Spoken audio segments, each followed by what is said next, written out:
It has been my custom, during the many years of our companionship at 221B Baker Street, to record only those cases which presented features of unusual interest or served to illustrate the singular intellectual faculties of my friend Mr. Sherlock Holmes. Yet, as I look back upon the journals of our earlier years, few problems linger in my memory with quite the haunting, inexplicable absurdity as the affair of the floating domicile. It was a Tuesday evening in late November. A thick, yellow London fog, that palpable, choking blanket which the vulgarist misnames a mist, pressed heavily against our window panes, blurring the gas lamps of Baker Street into sickly halos of amber. Inside, our quarters were a haven of comfort. The hearth fire crackled merrily, casting long, dancing shadows across the cluttered mantelpiece, where correspondence was transfixed by a jackknife through the center of the wooden shelf. Holmes sat in his deep armchair, his long, lean limbs folded into an attitude of intense contemplation. For upwards of 2 hours he had not uttered a single syllable. His eyes were closed, his fingertips pressed together in the classic steeple formation, and his pipe had gone out entirely, an infallible sign that his mind was wrestling with some intricate problem. I sat opposite him, immersed in the evening broadsheet, though my attention frequently wandered to the strange collection of objects Holmes had brought home that afternoon. A damp fragment of maritime hemp, a tarnished silver pocket watch with an unusually deeply scratched casing, and a small, perfectly square box containing several grains of coarse, reddish sand. "You are contemplating the watch again, Holmes," I remarked, breaking the silence, "and you have allowed your shag, tobacco, to extinguish itself? Unless I am much mistaken, the incident at Westminster Bridge this morning still occupies your thoughts." Holmes slowly opened his dark, piercing eyes. A faint, knowing smile played about the corners of his thin mouth. He reached out, picked up his briar, and struck a match against the heel of his boot. "You flatter your own powers of observation, my dear Watson," he said, puffing a thin blue cloud toward the ceiling. "It requires no phenomenal intellect to deduce that a man staring intently at a pocket watch for 20 minutes is meditating upon the passage of time or the owner thereof. However, you are entirely incorrect regarding Westminster Bridge. That trivial matter was resolved 3 hours ago. The watch belongs to a retired naval surgeon who is remarkably careless with his belongings, yet meticulously fastidious about the winding of his timepieces." "A naval surgeon?" I murmured, astonished. "By what possible process?"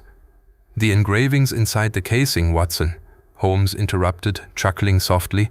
"The initials H.J., surmounted by the anchor crest of the Royal Naval Hospital at Haslar, coupled with the faint smell of carbolic acid and salt spray, leave very little to the imagination. But put the watch aside. We have matters of a far graver and more eccentric nature demanding our attention." He reached to the side table, picked up a damp, crumpled card, and tossed it across to me. I caught it deftly and examined it by the light of the reading lamp. Embossed upon thick, cream-colored pasteboard were the words, "Lord Henry Greville, the Admiralty." Beneath it, hastily scrawled in pencil, was added, "Begs the favor of an immediate conference regarding an impossibility." "Lord Henry Greville?" I said, looking up. "Surely not the Under-Secretary who oversaw the naval reserves during the Sudan campaign?" "The very same," Holmes replied, leaning forward and resting his elbows upon his knees. "He is currently waiting in a four-wheeler carriage at the corner of Baker Street. He did not wish to ascend until he had assured himself through my page, Billy, that we were alone. He is a man accustomed to absolute discretion, Watson, and judging by his messenger's breathless state, he is terrified out of his aristocratic wits." Before I could frame a question, a sharp, hurried knock sounded upon our outer door. Heavy footsteps echoed up the narrow staircase, and a moment later, Billy ushered our visitor into the room. Lord Henry Greville was a striking figure, though he cut a disheveled and profoundly agitated appearance. He wore a magnificent astrakhan-collared greatcoat, yet it was unbuttoned at the throat as if he were suffocating. His face was pale, his silver-streaked hair ruffled, and his gloved hands trembled visibly as he clutched a leather dispatch case to his chest. "Mr. Sherlock Holmes?" he gasped, his voice tight with nervous strain. "Thank God you are at home. I was told by Scotland Yard that you were unavailable, but I bypassed them entirely. If what I suspect is true, the very security of the Crown's maritime intelligence is at stake." Holmes rose smoothly, offering our visitor his own armchair. "Pray be seated, Lord Henry. Cast off your wet coat and partake of a glass of brandy from the sideboard. You may speak freely before Dr. Watson. He has chronicled many of my most delicate adventures and shares my absolute discretion." Greville sank gratefully into the chair, accepting the glass with a shaking hand. He took a fortifying sip before fixing his terrified eyes upon Holmes. "I have come to you, Mr. Holmes, regarding a crime so grotesque, so utterly defying the laws of common sense, that my colleagues at Scotland Yard believe me to be suffering from an overwrought imagination," Greville began, leaning forward. Inspector Lestrade laughed outright when I laid the facts before him. "But you see beyond the surface of things." "Lestrade possesses many admirable qualities," Holmes remarked dryly, striking another match, "chief among them a tireless persistence. However, his imagination is strictly confined within the bounds of Scotland Yard's administrative manuals. What is the nature of this impossibility?" Greville swallowed hard, his breath catching in his throat. "It concerns a house, Mr. Holmes, or rather a floating estate upon the Thames. Last night, at precisely midnight, the Phantom, a luxurious private houseboat owned by the wealthy shipping magnate Arthur Pendleton, was moored securely at his private pier near Richmond. There were 4 people aboard: Pendleton himself, his confidential secretary, his personal physician, and a visiting diplomat." "Go on," Holmes murmured, blowing a ring of smoke. "At dawn this morning," Greville continued, his voice dropping to a harsh whisper, "the houseboat was found drifting 5 miles downriver near Chelsea, but the vessel was entirely empty. Not a single soul was aboard. More than that, Mr. Holmes, the heavy iron anchor was still firmly dropped into the riverbed, trailing a snapped chain that had been violently sheared from the hull. The doors were locked from the inside, the windows were bolted, and upon the mahogany dining table sat a silver pocket watch stopped at exactly 12:15. Yet there were no footprints, no signs of a struggle, and absolutely no trace of where the 4 men vanished into the London fog." Holmes stared at our visitor for a long moment, his eyes gleaming with sudden, intense interest. The languid indifference had vanished entirely, replaced by the fierce alertness of a hound picking up a fresh scent. "Locked from the inside, you say?" Holmes asked softly. "And an anchor dropped 5 miles away from its mooring, with a snapped chain? Fascinating. Most fascinating indeed." He turned his gaze toward me, a thin smile touching his lips. "It appears, Watson, that our evening of quiet contemplation is at an end. Put on your heavy overcoat and secure your service revolver. We are going down to the river." The journey from Baker Street to the private pier near Richmond was a silent and brooding affair. Lord Henry Greville sat huddled in the corner of our rattling 4-wheeler, lost in a dark reverie of state secrets and inexplicable disappearances, while Holmes remained statuesque, his face obscured by the collar of his Inverness cape. For my part, I occupied my mind by replaying the nobleman's frantic tale, wondering how 4 grown men could possibly vanish from a sealed vessel floating upon the dark, swollen currents of the Thames. When the cab finally groaned to a halt, the horses snorting plumes of white vapor into the freezing night air, we stepped out into a world swallowed entirely by the infamous London fog.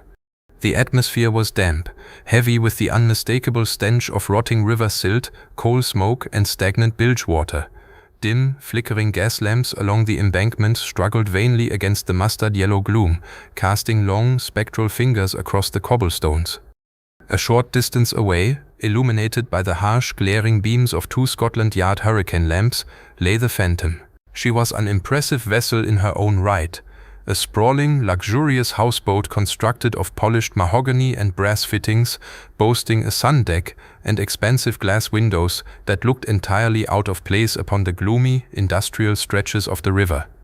Yet, tonight, she looked less like a gentleman's aquatic retreat and more like a floating sepulchre. Standing upon the wooden pier, stamping his feet against the cold and looking thoroughly exasperated, was Inspector Lestrade of Scotland Yard. Clad in his customary heavy overcoat and bowler hat, he held a notebook in one hand and a sputtering torch in the other. As the sound of our footsteps crunched upon the frost-bitten gravel, he looked up and groaned aloud. "Ah, Greville," Lestrade barked, ignoring me entirely as his eyes locked onto Holmes. And you've brought Mr. Holmes along. I told you distinctly, my lord, that we have matters well in hand. There is no need to drag amateur theorists into an open and shut case of maritime desertion." Holmes stepped forward into the circle of lantern light, his keen eyes instantly sweeping over the exterior of the houseboat before settling upon the disgruntled inspector. "My dear Lestrade," Holmes said smoothly, his tone dripping with characteristic irony Scotland Yard always managed to provoke. "Your confidence is, as ever, profoundly touching.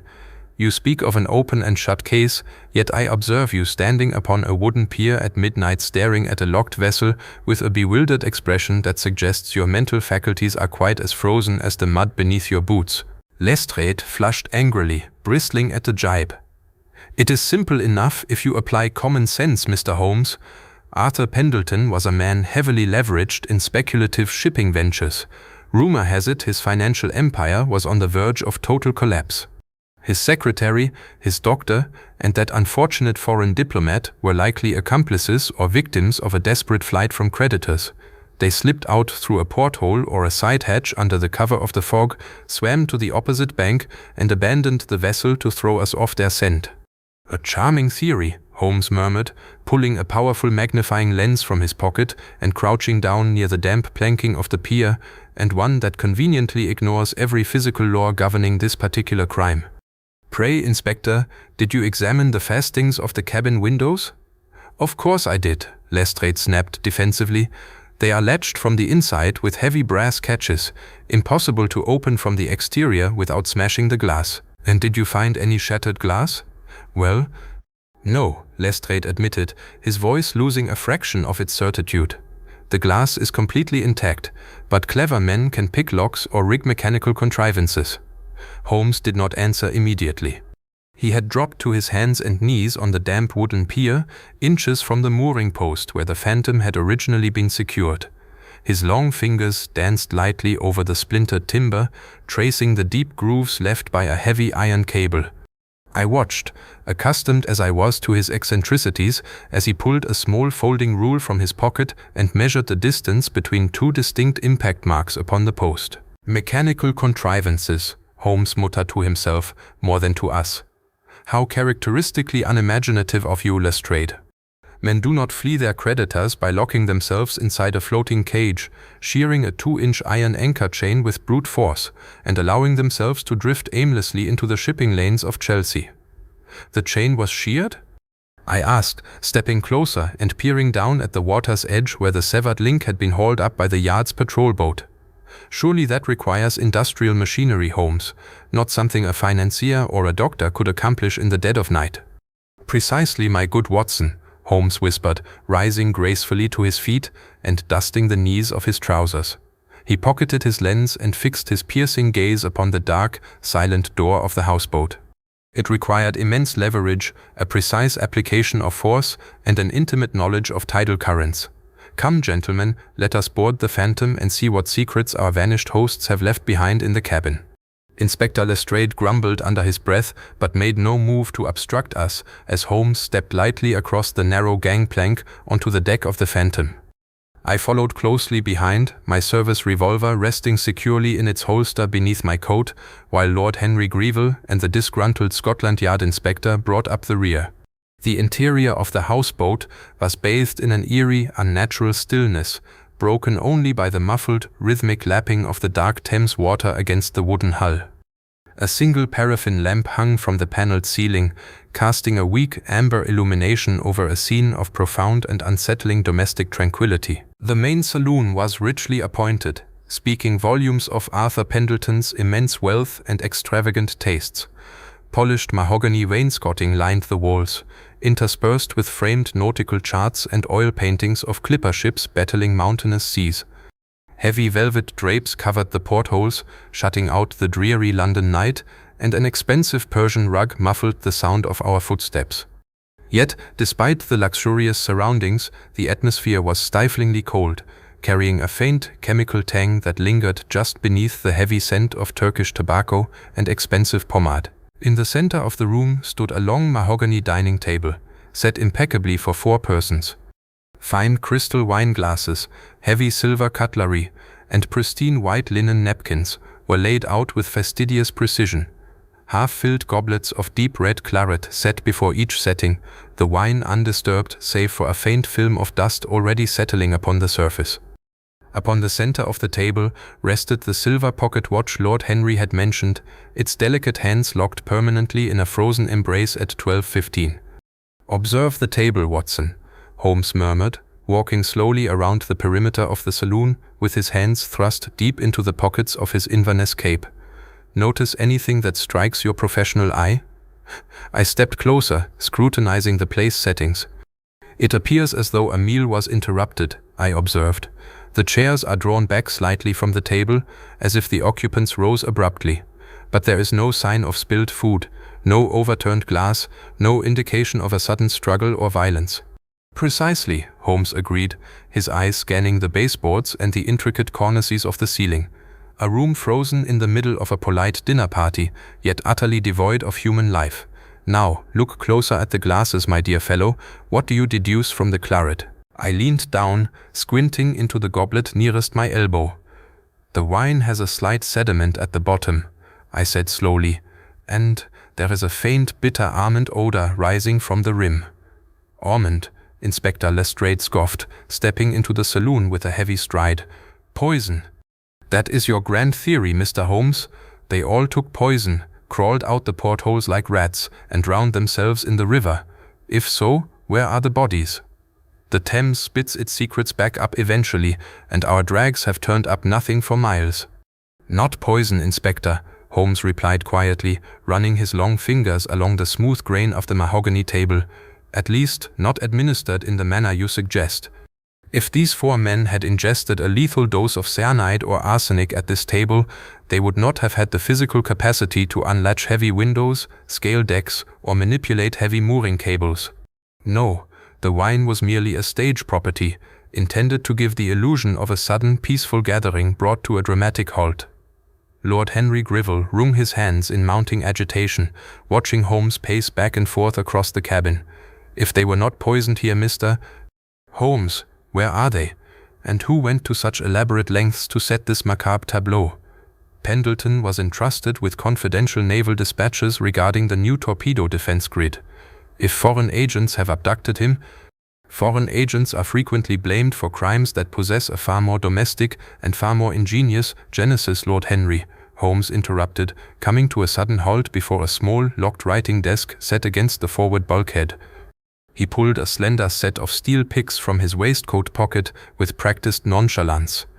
"Let us see if Mr. Pendleton's private correspondence sheds any light upon his extraordinary aquatic departure." With 2 swift, practiced clicks, the brass lock yielded. Holmes swung the desk lid open, revealing a neat array of pigeonholes filled with business ledgers, bank drafts, and correspondence.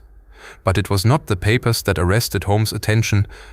It was a small, damp smear upon the green baize writing surface, a smear of coarse, reddish sand that looked remarkably identical to the sample Holmes had examined earlier that evening in our Baker Street lodgings.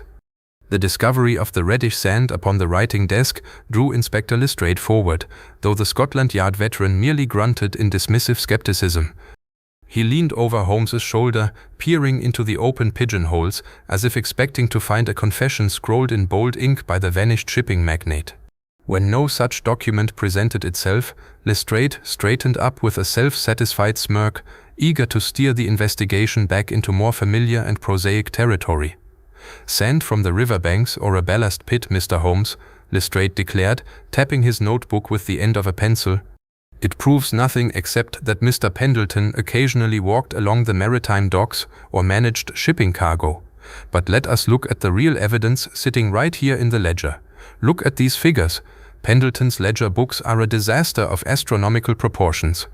Thousands of pounds lost in speculative South American rail bonds, massive debts owed to private syndicates, and unpaid bills piling up from here to Liverpool. The man was bankrupt, ruined, and hunted by creditors who would strip the very clothes from his back. Why search for phantom spies when a ruined financier has every motive in the world to fake his own disappearance?" Lord Henry Greville recoiled slightly at the suggestion, his aristocratic sensibilities offended by the notion that a man connected to the Admiralty could descend into such sordid financial chaos. Yet, the physical evidence resting before us in the open ledger was undeniable. Columns of red ink bled across the pages like open wounds, testifying to a desperate man facing total social and economic annihilation. Bankrupt, Griville whispered, staring down at the columns of figures with mounting horror. It cannot be.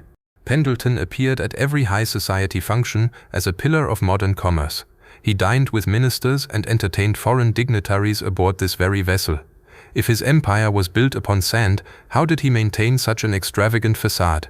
By borrowing against assets he did not truly own, my dear lord, Holmes replied quietly, closing the ledger with a soft thud that echoed sharply in the silent cabin. He did not rise from his crouch before the desk, but instead kept his eyes fixed upon the reddish sand smear, his brow furrowed in deep concentration. Bankruptcy is a powerful motive for disappearance, Lestrade. A man drowning in debt frequently contemplates shedding his old identity and seeking a fresh start beneath a foreign sun. But financial ruin alone does not explain the engineering marvel of a locked houseboat, a sheared anchor chain, and 3 other men vanishing into thin air alongside him. 3 other men, I interjected, stepping closer to the desk.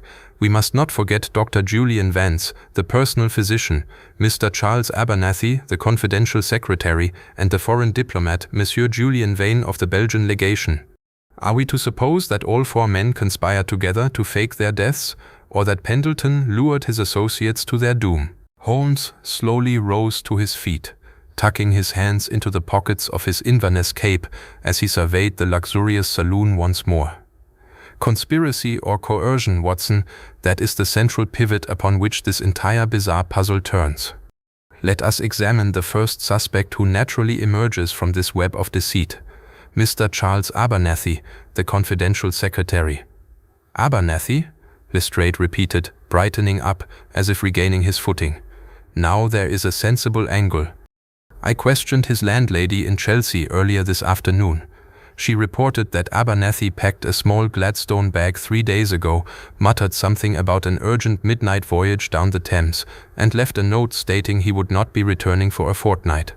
Furthermore, a witness near the pier reported seeing a young man answering Abernathy's description hurrying away from the riverbank shortly after midnight, carrying a heavy valise. A compelling narrative, Inspector, Holmes murmured, a faint, critical smile playing about his lips. So compelling, in fact, that it possesses all the artificial neatness of a stage play designed specifically for your professional consumption. A suspect who leaves a convenient note, packs a bag and flees into the night is rarely the mastermind of a complex enterprise. More often than not, he is the scapegoat or the first victim of a much darker design. Before Lestrade could launch into a heated defense of his investigative theory, a sharp sound interrupted us from the deck outside. It was the distinct crunch of heavy boots upon the frost-bitten wooden pier, followed by the hurried, anxious voice of Police Constable Higgins calling out for the inspector. The heavy, hurried footsteps of Constable Higgins echoed sharply across the wooden deck before halting abruptly outside the mahogany sliding doors of the saloon. With a sharp rattle, the door was pulled back, and the young constable tumbled into the cabin, his face flushed red from the freezing night air and his breath pluming in frosty white clouds beneath the amber light of the paraffin lamp. He clutched a waterlogged, leather-bound notebook in his gloved hands, holding it out toward Inspector Lestrade as if it were a live grenade. "Inspector, thank goodness you're still aboard," Higgins gasped, struggling to catch his breath. "We searched the marshy shallows 50 yards downriver from the pier, just where the back-current eddies against the reed beds. We didn't find the missing men, sir, but we found this lodge deep in the submerged timber beneath the bank. It bears the initials C.A. stamped in gold leaf upon the cover." Lestrade snatched the notebook from the constable's hands with an air of triumphant vindication, his eyes darting hungrily over the embossed initials. "Charles Abernathy," he cried, turning a gloating look toward Sherlock Holmes. "What did I tell you, Mr. Holmes?" The secretary's notebook cast aside in panic as he fled the scene. "Your theory of an elaborate, unfathomable conspiracy is crumbling before our very eyes. It was a botched flight by desperate men, and Abernathy dropped his journal while scrambling up the muddy embankment." Holmes did not betray a flicker of surprise or disappointment. Instead, he stepped forward, his eyes gleaming with intellectual curiosity, and gestured for Lestrade to open the damp volume. Pray, let us not pronounce sentence upon the unfortunate Mr. Abernathy quite yet, Inspector. Examine the contents before you leap to conclusions that are far too convenient for the peace of mind of Scotland Yard." Lestrade flipped open the stiff, water-damaged cover, but his triumphant smirk instantly faltered. The pages were not filled with frantic diary entries detailing an escape plan, nor did they contain incriminating records of financial embezzlement. Instead, the pages were covered from margin to margin with meticulously hand-drawn diagrams of mechanical pulleys, counterweights and tidal lever systems, accompanied by complex mathematical calculations regarding water displacement and leverage. Lord Henry Greville leaned over Lestrade's shoulder, his aristocratic brow furrowing in profound confusion. Mechanical diagrams? What on earth has the Admiralty's confidential correspondence and a missing secretary got to do with engineering blueprints? "Not engineering blueprints for a machine, Lord Henry, but for a vessel," Holmes corrected softly, stepping closer to inspect the pages under the amber light. He pointed a slender finger at a margin note scrawled in a sharp, hurried hand.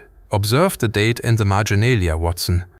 These calculations were not drafted in panic. They were worked out over a period of weeks with chilling mathematical precision. Mr. Charles Abernathy was not merely a humble secretary taking dictation. He was a trained marine architect whose talents had fallen into disrepute. Then he engineered the floating trap," Lestrade stammered, frantically turning the pages as if searching for a confession.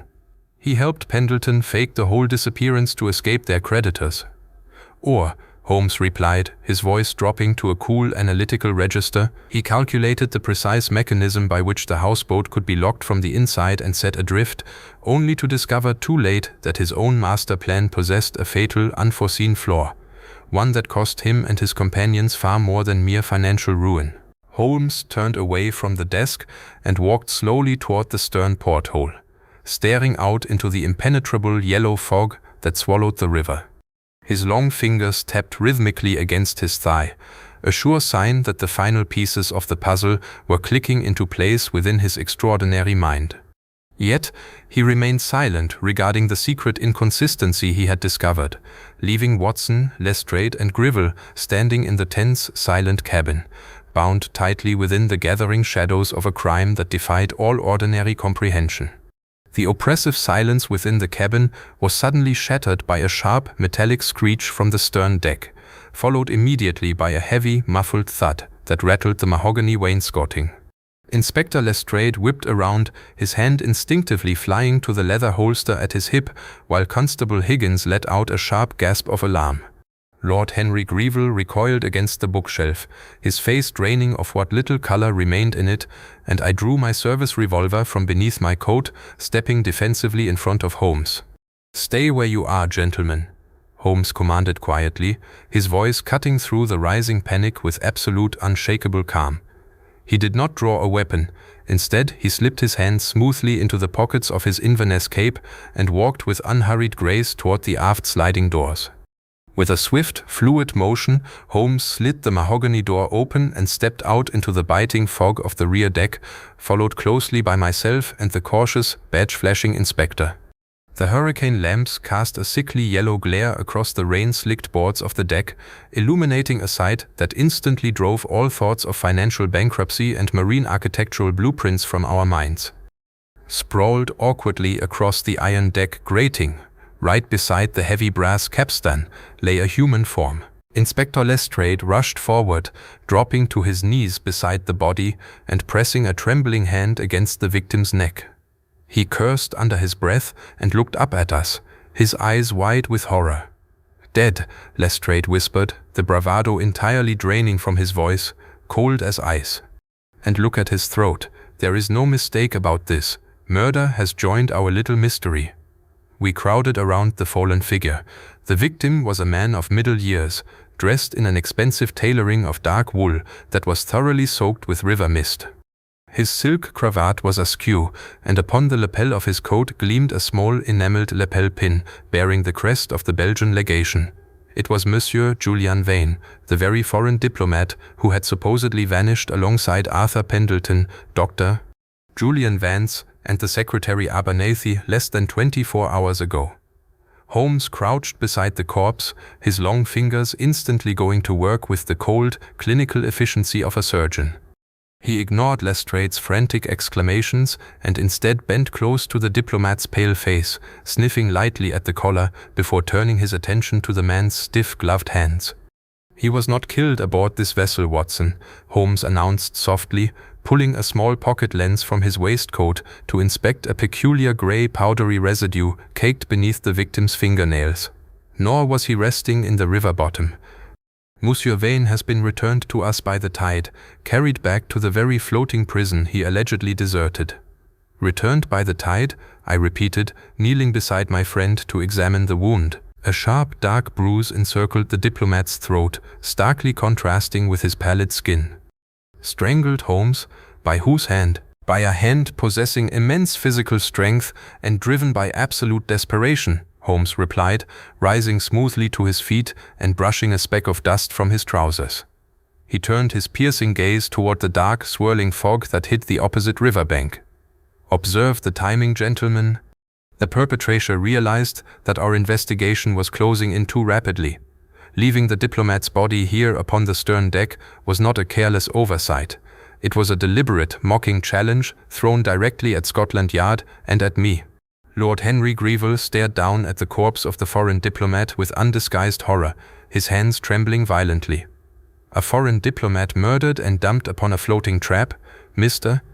Holmes, if the Belgian government discovers that one of their envoys was assassinated while entangled in British naval secrets, international repercussions will be swift and catastrophic. You must find the killer before dawn." Holmes stared out into the murky darkness of the Thames, a cold, hard glint flashing in his dark eyes. The casual, almost languid amateur had vanished entirely, replaced by the relentless hunter closing in for the kill. He turned to Lestrade with an abrupt, authoritative snap in his voice. "Inspector, detail 2 of your most reliable constables to guard this vessel immediately," Holmes ordered, stepping back inside the warm, amber-lit saloon. "Do not allow anyone to touch the body or alter a single item upon that dining table. Watson, grab your hat.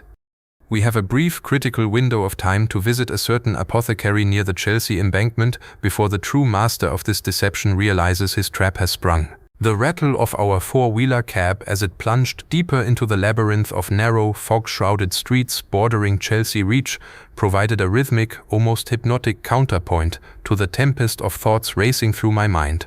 Seated opposite me in the cramped interior of the carriage, Sherlock Holmes was a study in absolute stillness. The flickering amber light of the street lamps, filtering through the grime-streaked glass, caught the sharp angles of his profile. The hawk-like nose, the compressed lips, and the intense, piercing gaze that seemed to look straight through the physical world into the hidden machinery of human motive and deceit. He had not uttered a single word since we left the Phantom, wrapping himself instead in a mantle of profound concentration that I knew better than to disturb. The carriage slowed, its iron-rimmed wheels grinding against the damp, uneven cobbles before coming to a complete halt outside a narrow, unassuming shop wedged between a dilapidated timber merchant's yard and a shuttered chandlery. Above the peeling green door hung a weather-beaten wooden board displaying the faded inscription, E.J. Purnell, Apothecary and Chemical Reagentia. Down the alleyway, barely 50 paces distant, the dark, swollen waters of the Thames lapped sluggishly against the stone embankment, carrying the perpetual, briny stench of coal gas and rotting riverweed. Holmes sprang lightly from the carriage before the driver could even descend to open the door, signaling for me to follow with a sharp, imperious flick of his hand. "Keep your service revolver loose in your pocket, my dear Watson," Holmes whispered as we approached the darkened shop front. "The man we are about to visit is operating under an intolerable strain, and a cornered rat is frequently more dangerous than a professional assassin." "You suspect the apothecary, Holmes?" I murmured, stepping up beside him on the narrow stone step. "What has an apothecary to do with a locked houseboat and a strangled diplomat?" "Everything, Watson," Holmes replied softly, reaching out to test the brass latch of the shop door. To our mild surprise, the door yielded with a soft, metallic click, swinging inward to reveal a dark, cavernous interior filled with the pungent, unmistakable odors of carbolic acid, sulfur, and stagnant water. An apothecary's ledger is frequently far more revealing than a financier's balance sheet, particularly when the business involves rare chemical compounds designed to induce temporary catalepsy and simulate death. We slipped silently into the shop, closing the door behind us to shut out the damp chill of the London fog. Rows upon rows of glass apothecary jars lined the shadowed shelves, their faded paper labels gleaming ghost-like in the dim ambient light filtering through the front window. At the far end of the counter, a narrow door stood slightly ajar, casting a thin vertical sliver of yellow lamplight across the polished floorboards. From within the back room came a faint, rhythmic scratching sound, like the desperate scratching of a trapped animal against dry timber. Holmes drew himself up to his full height, his eyes fixed upon the sliver of light, and strode forward with absolute confidence. He did not bother with formalities or polite knocking. With a sudden, decisive motion, he pushed the door wide open and stepped into the inner sanctum. I followed closely at his shoulder, my hand resting firmly on the butt of my revolver, prepared for whatever violence might await us. The back room was a cluttered, claustrophobic laboratory that looked more like the lair of a medieval alchemist than a Victorian pharmacist's workspace. Glass retorts, bubbling flasks resting upon copper tripod burners, and porcelain crucibles littered the central work table, surrounded by sprawling stacks of medical journals and handwritten formula sheets.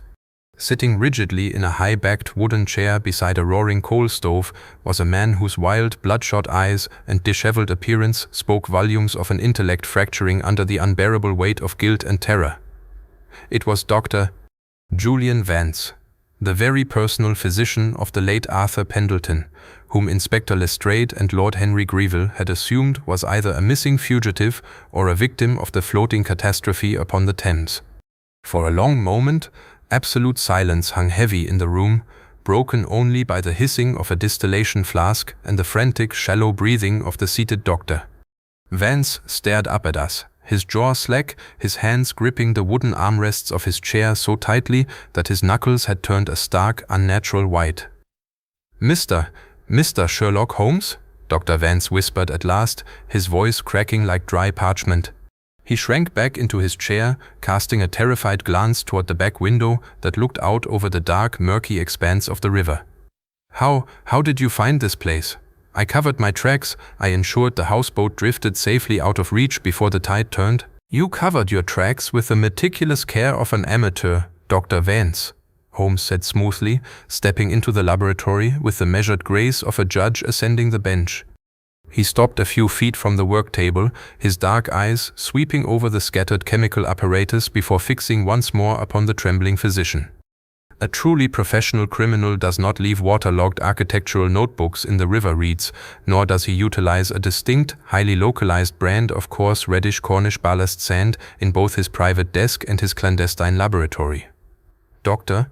Vance swallowed hard, his throat working convulsively. He looked down at his boots, noticing for the first time the faint dusting of reddish sand caked into the deep welts of his leather soles, the exact same sand Holmes had retrieved from Baker Street, discovered upon the writing desk aboard the Phantom, and now resting silently beneath the harsh light of the laboratory lamp. The realization that his elaborate net of deception had unraveled entirely seemed to drain the remaining strength from his limbs. His shoulders slumped forward, and a ragged, shuddering sigh escaped his lips. "It was supposed to be a brilliant escape," Vance muttered, his voice dropping to a hollow, despairing monotone as he stared vacantly at the bubbling flasks. Pendleton was financially ruined. The shipping empire was built on fraudulent loans, and when the Board of Trade launched its secret audit last month, ruin was only days away. We needed to vanish. Pendleton, Abernathy, myself. We devised the scheme to fake our deaths, abandon the houseboat to the tides, and catch an outbound steamer from Liverpool under assumed identities. "A charming domestic tragedy," Holmes remarked coolly, pulling a chair forward and seating himself directly opposite the doctor, resting his chin upon his fingertips in the classic investigative pose. Yet, brilliant schemes invariably founder upon the hard rock of human greed and unforeseen complications. What role did Monsieur Julian Vane, the Belgian diplomat, play in your grand theatrical departure? Did he volunteer to vanish alongside a bankrupt financier, or did he discover something he was never intended to see? Dr. Vance flinched visibly at the mention of the diplomat's name, a spasm of genuine horror crossing his pale features. He raised a trembling hand to his face, pressing his fingers against his eyes as if attempting to shut out an unendurable memory. "Vane wasn't part of the conspiracy," Vance whispered, his voice trembling violently. "He was staying at Pendleton's estate as an honored guest, but he stumbled across our financial ledgers in the library 2 nights before the scheduled disappearance. He threatened to expose us to the Foreign Office immediately unless we paid him an exorbitant bribe, half of the remaining liquid capital Pendleton had managed to squirrel away in overseas accounts." "Greed," Holmes murmured, a note of cold contempt entering his voice. "The fatal flaw in every criminal enterprise. When extortion enters the equation, desperate men are inexorably driven down the dark road from financial fraud to cold-blooded murder." "No, it wasn't murder. Not initially," Vance cried out, his voice rising in panicked desperation as he leaned forward across the table, his eyes wide and pleading. "We invited Vane aboard the Phantom for dinner on the night of the disappearance, pretending we were willing to meet his financial demands. I administered a mild paralytic agent, a rare vegetable alkaloid compounded right here in this laboratory, into his claret glass.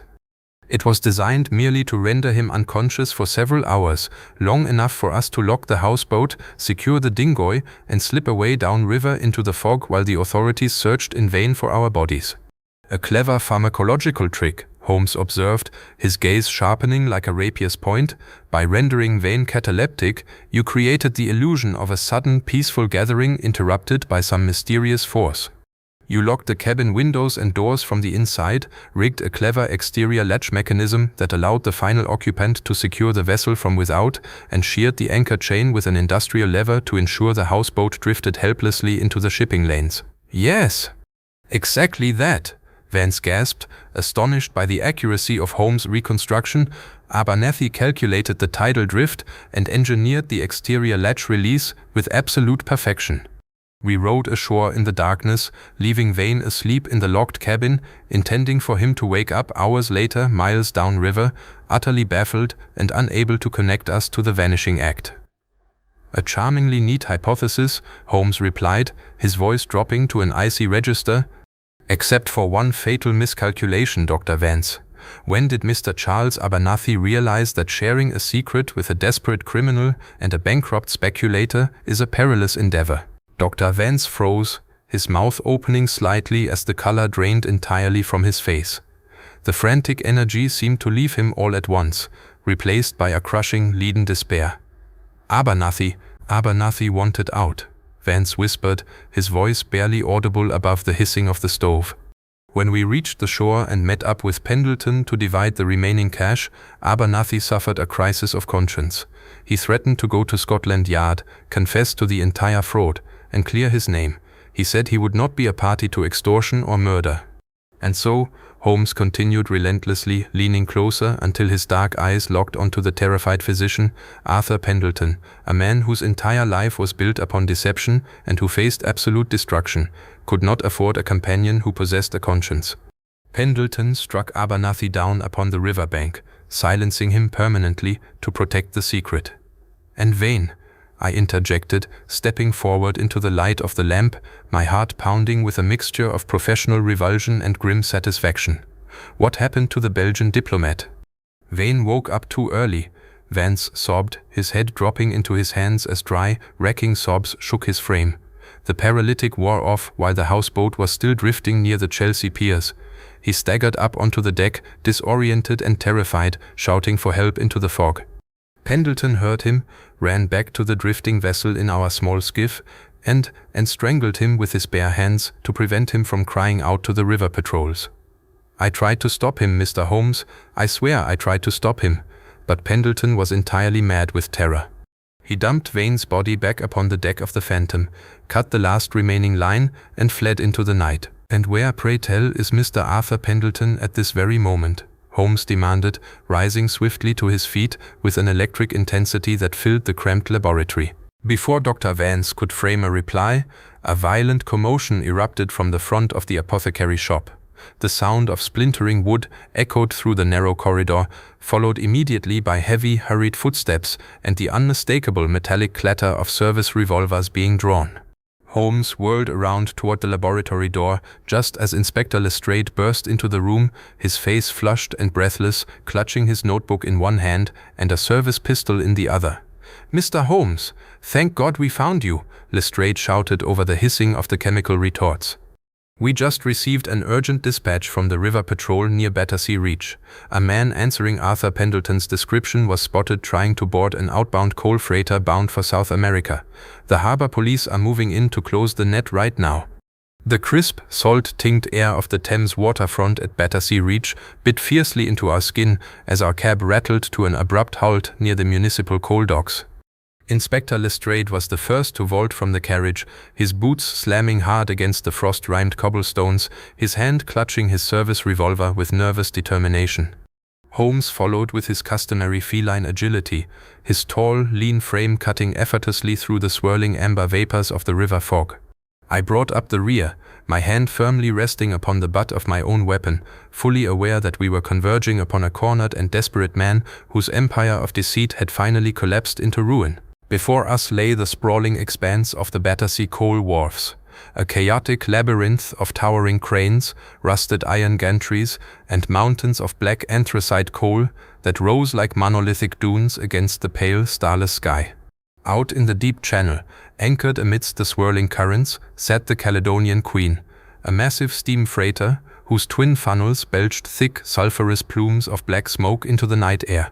Her decks were alive with activity, winches clanking rhythmically as final cargo crates were hoisted into the dark holds, preparing to cast off on the morning tide for Buenos Aires.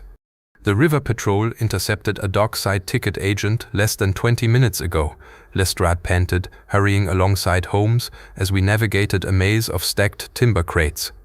Pendleton purchased a passage under the alias of Mr. Thomas Sterling, paying an exorbitant sum in gold sovereigns. "He's trying to slip aboard the freighter before the harbor police can seal the docks." Holmes did not reply immediately. His keen eyes swept methodically over the wet timber docks, tracking the subtle impressions left in the mud and coal dust. He crouched momentarily beside a discarded traveling trunk resting near the edge of a wooden pier, running his fingers lightly over its brass-bound clasp before rising with a smooth, purposeful stride. "He is not merely trying to escape, Lestrade," Holmes said, his voice cutting cleanly through the ambient noise of the industrial yard. "A man carrying a guilty conscience and the blood of 2 victims upon his hands does not travel casually. He is heading for the coal tender alongside the freighter. Look there, upon the gangway." They followed the direction of his pointing finger. Emerging from the shadows of a towering loading crane, a solitary figure, bundled tightly in a heavy, fur-lined overcoat, was scurrying rapidly toward the wooden gangway connecting the stone pier to the iron hull of the Caledonian Queen. Even beneath the concealing shadows of the wharf, the man's frantic gait and posture of hunted desperation marked him instantly as the central architect of the tragedy we had spent the night unraveling. "Arthur Pendleton," Lestrade roared, stepping out from behind a stack of crates and leveling his revolver. "Stop right there in the name of the Crown. You are under arrest for fraud and murder." At the sound of the inspector's voice, the fleeing figure froze mid-stride. For a fraction of a second, absolute silence enveloped the dock, save for the steady, rhythmic chugging of the freighter's auxiliary boilers. Then, slowly, Arthur Pendleton turned to face us. The sophisticated, self-assured shipping magnate who had dined with ministers and entertained dignitaries aboard his luxurious houseboat was entirely gone. In his place stood a broken, haggard wretch, his face streaked with coal dust and sweat, his eyes wild and bloodshot with the terror of a trapped animal. "You're too late," Pendleton shrieked, his voice cracking hysterically as he pulled a heavy, snub-nosed revolver from the pocket of his coat and jammed the barrel against his own temple. "I won't hang for a pack of bloodhounds. The empire is gone, my life is ruined, and no court in Christendom is going to drag me to the gallows." "Hold your hand, man," Holmes shouted, taking a slow, measured step forward with his hands held out in a placating gesture, his voice carrying an arresting, hypnotic authority. "Think rationally, Pendleton. Death upon a filthy coal dock in Battersea offers no redemption. Your financial crimes were catastrophic, true, but murder is an entirely different ledger, one written in blood that no amount of accounting can ever erase. It was self-preservation. Pendleton screamed, tears of sheer panic streaming down his soot-stained cheeks as his finger tightened convulsively upon the trigger. Abernathy threatened to ruin everything. He wanted to walk away and leave me to face the ruin alone after I built this entire enterprise. And Vane? That greedy Belgian leech demanded everything I had left. I had no choice. They brought this upon themselves. You had every choice, Pendleton, Holmes said, continuing to close the distance with agonizing slowness, his dark eyes locked immovably upon the frantic financier. You chose deception over honesty, greed over integrity, and murder over exposure. Yet, look around you, the game is finished. The trap you engineered so meticulously has closed not upon your victims but upon yourself. Pendleton's breath came in ragged, shuddering gasps. He glanced wildly from Holmes to the advancing harbor police officers emerging from the shadows behind us, their uniforms gleaming beneath the pale light of the dock lamps. For a horrifying second, his finger twitched upon the trigger of his weapon, and my heart leapt into my throat as I raised my own service revolver, bracing for the inevitable tragedy. Instead, a sudden, blinding flash of light erupted from the funnels of the steam freighter as a massive safety valve blew open with an ear-splitting hiss of white steam. The sudden, deafening roar startled Pendleton violently. His hand jerked aside, the heavy revolver slipping from his trembling fingers and clattering harmlessly against the iron decking before tumbling over the edge into the dark, churning waters of the Thames. Before the disgraced financier could recover his balance or attempt another desperate move, Inspector Lestrade lunged forward with surprising agility, tackling Pendleton around the waist and bringing him crashing down hard upon the wooden planks. Constable Higgins and 2 river patrolmen swarmed over them in an instant, snapping the heavy steel handcuffs onto Pendleton's wrists as he thrashed and sobbed in impotent fury. As the officers hauled the weeping, broken man to his feet and led him away toward the waiting police carriage, Holmes let out a long, slow breath, pulling a small silver matchbox from his pocket and extracting his briar pipe. He struck a match against the sole of his boot, shielding the tiny flame against the damp river wind until the tobacco caught with a warm, steady glow. I stepped up beside my friend, watching the police carriage disappear into the thick rolling fog of the embankment, a profound sense of awe washing over me as I reflected upon the intricate intellectual journey of the past 12 hours. "A masterclass in deduction, Holmes," I said warmly, clapping him gently upon the shoulder. From a fragment of maritime hemp and a patch of reddish sand on a writing desk, you unraveled a crime that baffled Scotland Yard and brought an international fugitive to justice. Holmes chuckled softly, exhaling a thin, fragrant cloud of blue smoke into the chilly night air. He turned his piercing, intelligent eyes toward the murky waters of the Thames, where the silent current swept endlessly onward into the heart of Victorian London. "Elementary, my dear Watson," Holmes murmured, a faint, enigmatic smile touching the corners of his mouth. "The game is never truly about the crime itself, but about the intricate human nature that drives men to build elaborate cages for their own destruction. But come, let us return to Baker Street. A blazing hearth and a violin concert await us, and unless I am much mistaken, tomorrow's post will bring a far more cheerful distraction." The grey, soot-stained dawn of a typical London morning had begun to pierce the heavy pall of coal smoke and river fog by the time Inspector Lestrade deposited our carriage before the imposing stone facade of Bow Street Magistrates' Court. The night's harrowing ordeal, stretching from the dimly lit chambers of Baker Street to the weeping docks of Battersea Reach, seemed to linger in the marrow of our bones, yet the machinery of Victorian justice brooked no delay.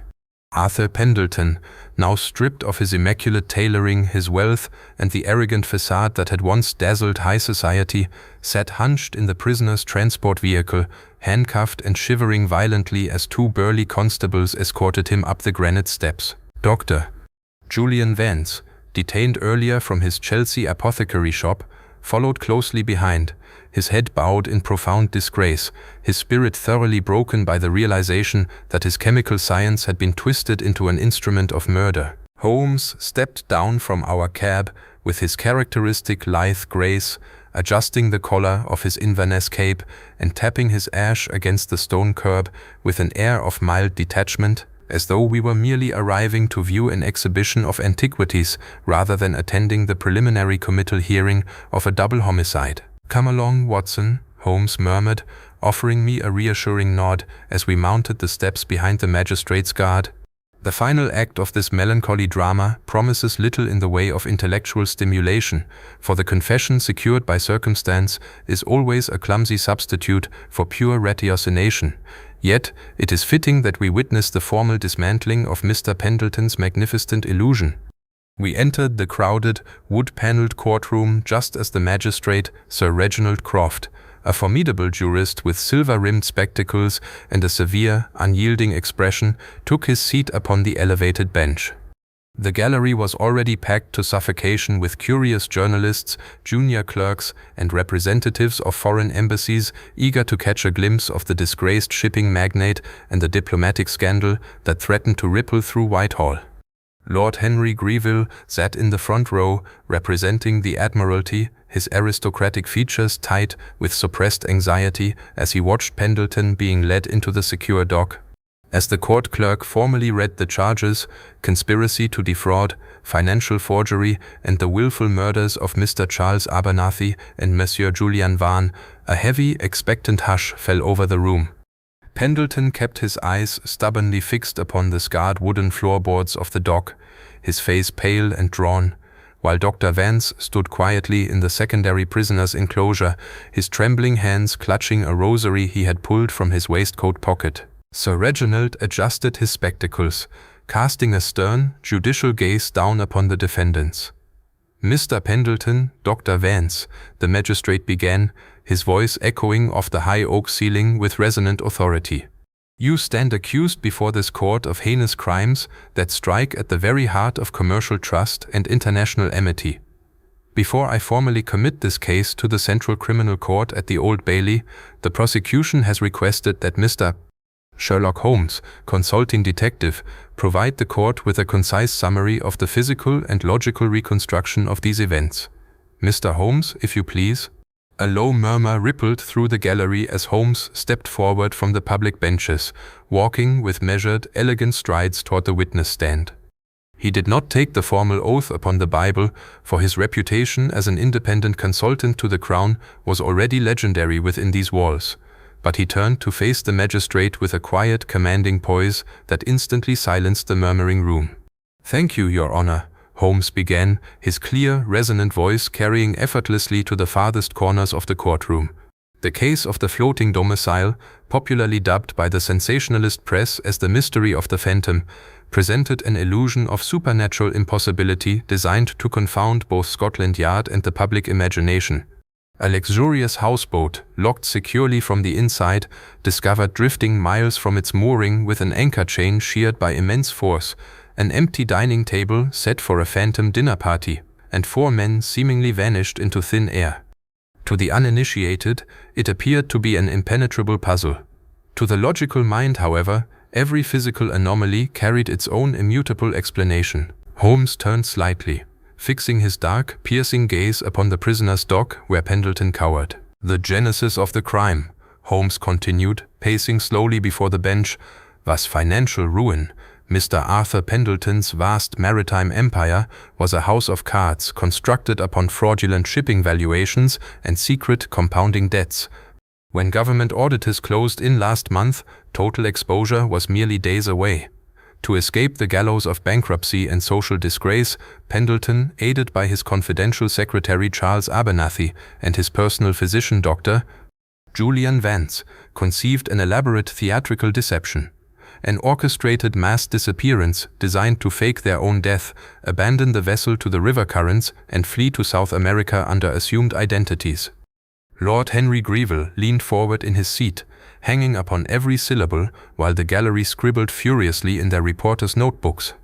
The mechanics of the illusion were disarmingly simple once stripped of their theatrical window dressing, Holmes explained, raising a slender finger to emphasize the point. Dr. Vance utilized a rare, fast-acting paralytic vegetable alkaloid, compounded in his Chelsea laboratory, administered in claret glasses during a staged dinner party aboard the houseboat. The foreign diplomat, Monsieur Julian Vane, who had unfortunately discovered the fraudulent ledgers and demanded an exorbitant extortion payment, was rendered cataleptic alongside the conspirators, creating the convincing appearance of a peaceful gathering interrupted by sudden doom.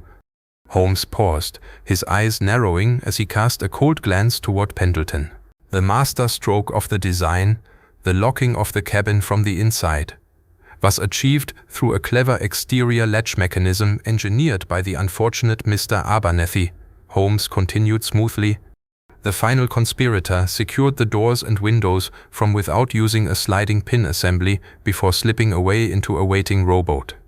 To complete the illusion of a catastrophic maritime disaster, the heavy iron anchor chain was deliberately strained and sheared using a mechanical winch and leverage system, allowing the vessel to drift helplessly into the shipping lanes of Chelsea.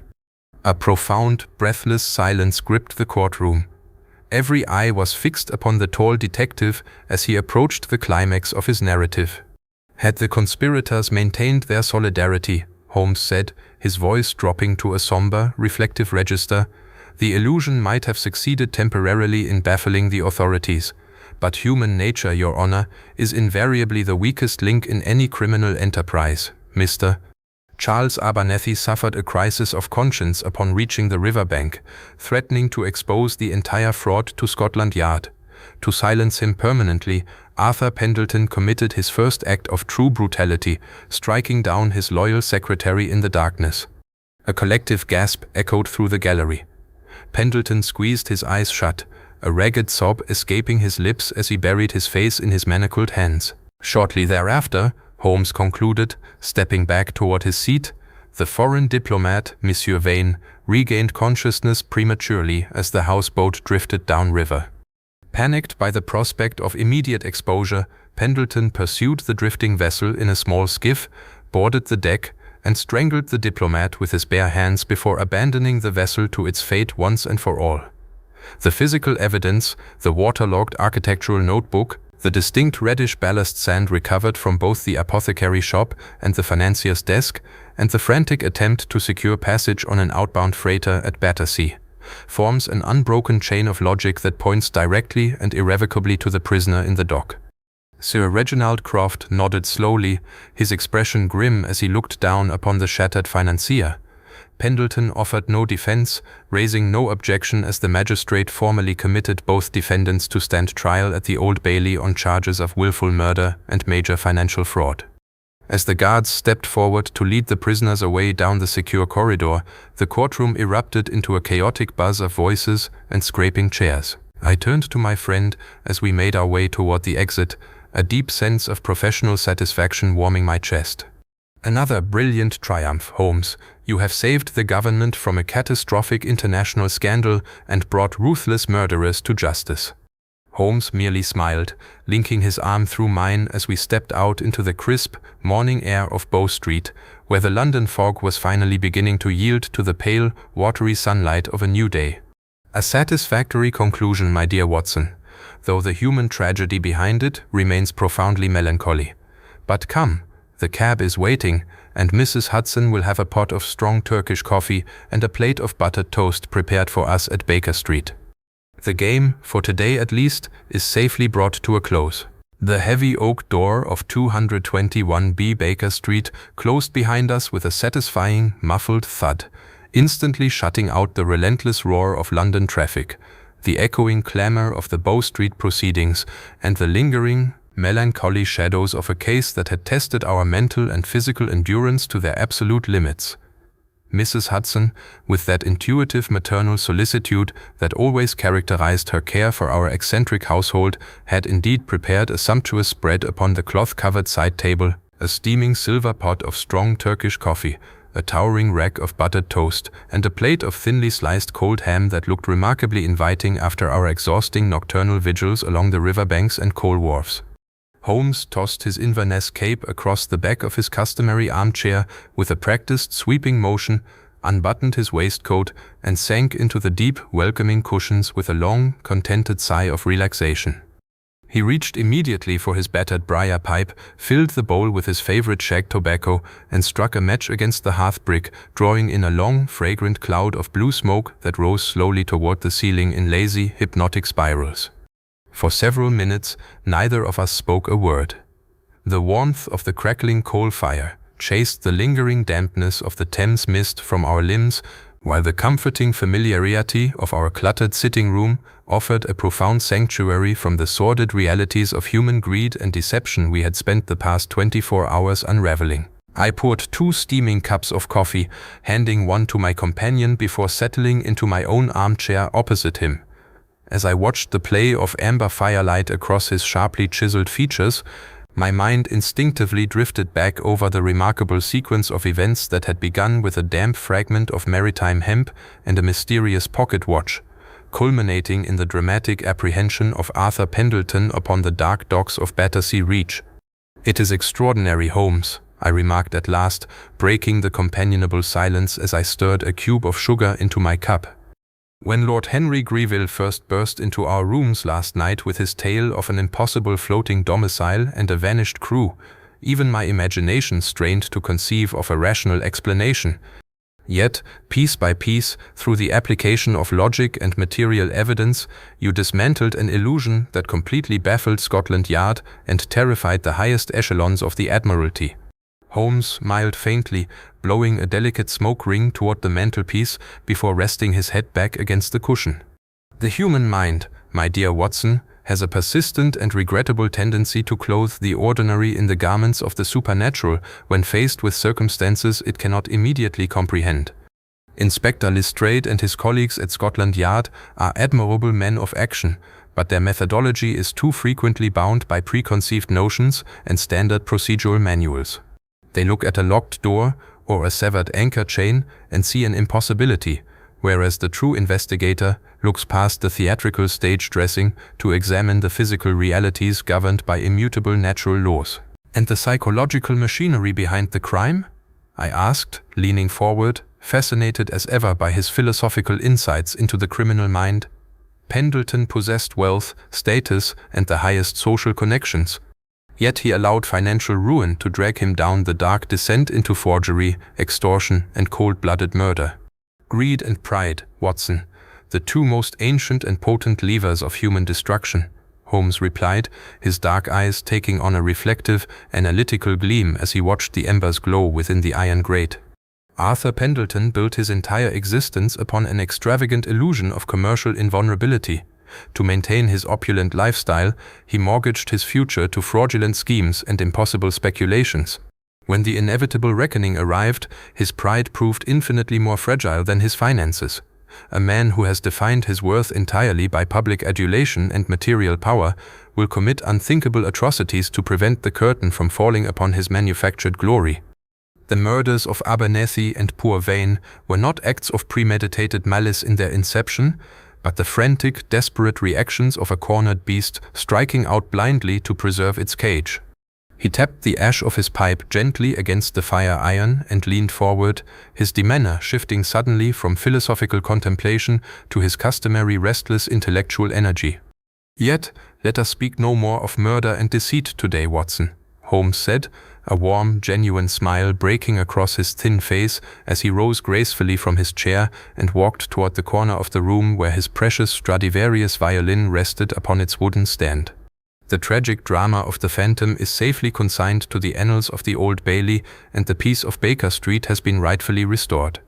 The afternoon stretches before us unencumbered by telegrams or frantic clients." He lifted the violin from its velvet-lined case, tucked the polished instrument expertly beneath his chin, and adjusted the tuning pegs with a delicate, practiced touch.